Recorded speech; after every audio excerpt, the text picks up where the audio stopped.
ছাড়ো তো তোমার চিকেন আর ফিশ কাটলেট, একবার এই সয়াবিনের কাটলেটটা ট্রাই করে তো দেখো কতটা টেস্টি হয়। কেউ বুঝতেই পারবে না যে কাটলেটটা সয়াবিন দিয়ে বানানো হয়েছে। ভেতরটা তো দেখছো কতটা সুন্দর হয়েছিল। আর খেতে কি বলবো, অসাধারণ হয় কিন্তু এই সয়াবিনের কাটলেটটা।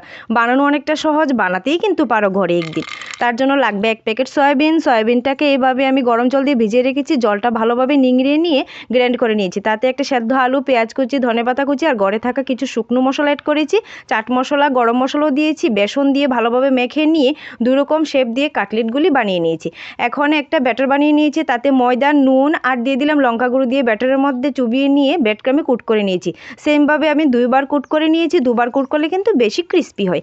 এখন গরম তেলে ভালোভাবে ভেজে নেব। মিডিয়াম আছে কিন্তু এটা ভাজতে হবে, না হলে তো ভেতরটা হবে না। এরকমভাবে সবগুলি ভেজে নামিয়ে নিয়েছি। রেডি হয়ে গেল সয়াবিনের কাটলেট। সাথে যদি হয় টমেটো সস তাহলে তো একদম জমে যাবে। একবার কিন্তু ট্রাই করতেই পারো।